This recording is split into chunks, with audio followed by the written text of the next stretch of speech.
Hello and welcome. This is going to be a top-down 2D conveyor belt tutorial system here in Godot version 4.2.2. This is going to be the final product. So for starters, we're going to want an area 2D that is going to act as our conveyor belt. And we need to give that a collision shape, of which my sprite that I'm going to be using is 32 by 32. So I'll go ahead and give it that. Give the sprite 2D. Now, this is the image that I have, which is just a bunch of different ways that the conveyor belt can be directioned.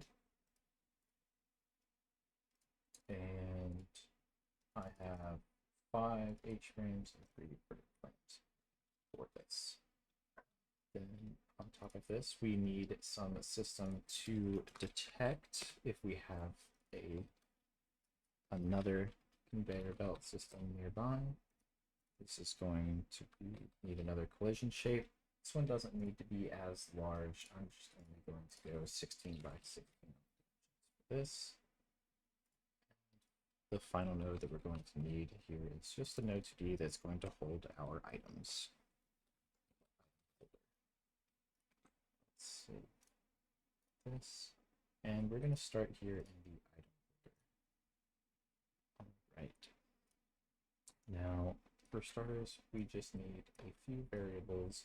We're going to keep track of the speed, whether or not we're moving an item, and then we're going to signal out once we have the item in the final position, which I've called item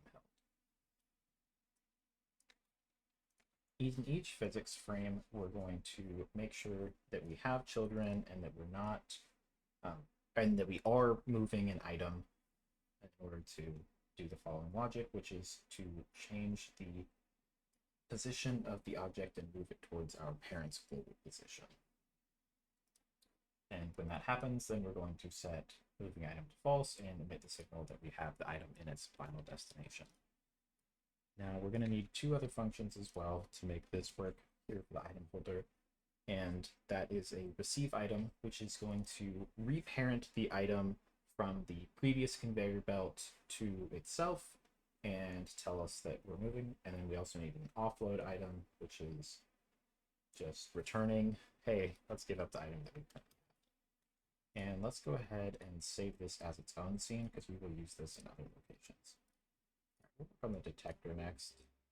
The detector is going to need just a signal for belt detected, and then we're going to want a variable to determine what we're detecting.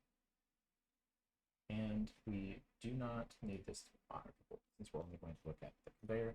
And while we're at it, we don't need this conveyor area to do actually.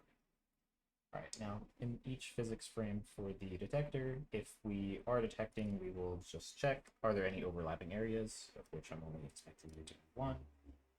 If that area can receive the item, we will detect that we have found the location and set our detecting to false. We're going to need this in a few locations as well.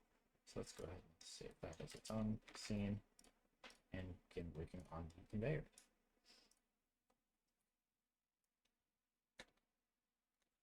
All right, so for the conveyor, we want access to our item holder, our detector. We're going to want a direction because I'm going to have it so that we can set the to and from direction to figure out which sprite we want to be selecting to set for the correct directionality. We don't want it to look all wonky. So from here, when we're ready, this is when we're going to set the frame direction or the frame of our sprite, and when we also need to set the detection position. So when we're looking to the left, we need the detector to be over on the left to look for the next conveyor belt. Push 2, and then these are just setting the sprite frames. Now, after we've done that, we just have a few other functions that we need. We saw before in the detector that we need a can receive item logic, which for this, we can receive item as long as our item holder doesn't currently have any children. We need to be able to receive the item, and then we need to go ahead and detect or go ahead and connect our signals from the item holder and the connected to offload to the next conveyor belt and determine when the detector should be turned back on. All right, that is it for the conveyor. Now we saw earlier that I also had a giver, is what I'm going to call it. This is the generation of the item that can be spawned. Let's change this to be a sprite 2D. We actually need the item first. Let's call it a box. Box. Let's get this. All right. For this, we're going to need a timer. We need detector. And let's get item holder. Now this item holder is going to be a little bit different, so we're not going to use the saved scene version. Let's do this. And one important thing for this giver is that we need to change the default location. I'm having this look to the left, so we can look that way. Save this. Oh, we also need to give this a sprite. Let's not forget that. Let's push this above the item holder so that the items render on top. Perfect. Let's work on this script for the giver.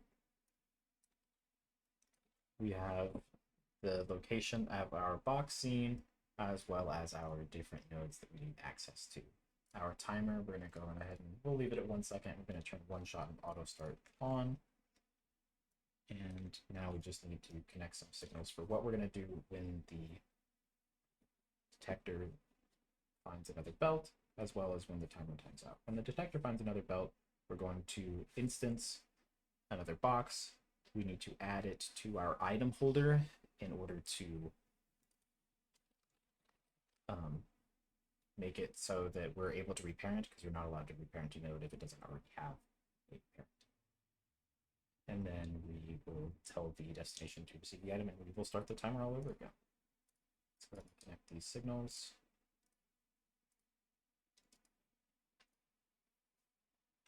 All right. Now, the last node type that we want is a trash node. We're going to make another area 2D, collision shape,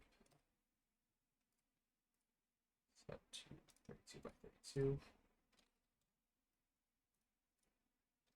This is going to be our trash void, so we can keep everything running. This needs its own script that we'll come back to. Let's give this a item holder, a sprite, which again needs to be above the item holder. All right. Now, we've seen, similar to the conveyor, we have a couple of things. We need the can receive path, or sorry, can receive item and receive item. So we're going to go ahead and make this true. We always can receive an item. The trash can, if we had multiple different locations, we could send them all to the delete at the same time. I'll go ahead and demonstrate that. Receive item. Let's go ahead and make sure that we connect up all of our signals. And let's go back to main. In our main scene, I'm just going to have things happen near the center. So I'm going to go ahead and add a camera 2D so that everything is visible. Let's turn cameras or grid snapping on. And go ahead and instance some of our nodes. We need a giver, trash, and a conveyor. Let's move these things around. Let's go ahead and copy a giver so we can demonstrate that we're able to take two different things at the trash at the same time. And then we're going to give ourselves some conveyor belts.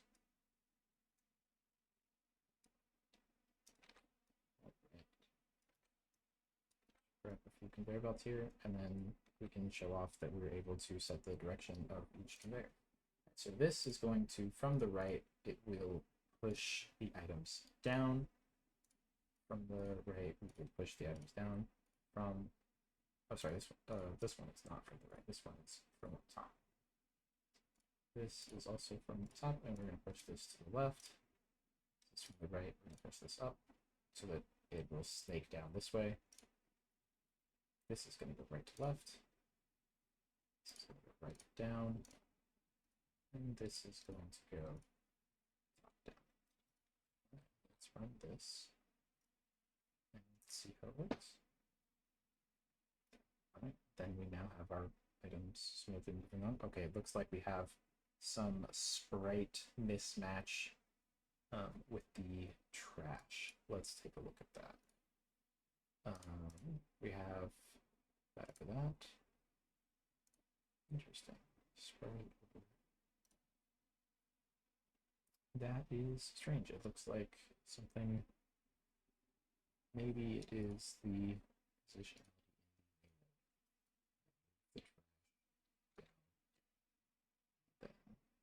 Up.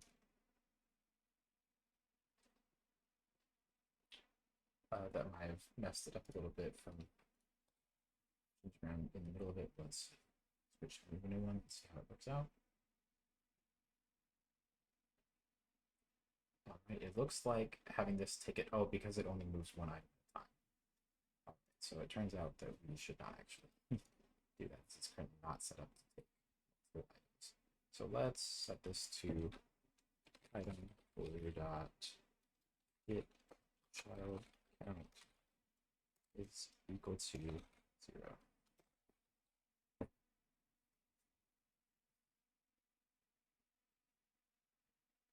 And now they're able to wait and send on their own. All right, if you have any questions, please leave them in the comments, and I hope you enjoyed.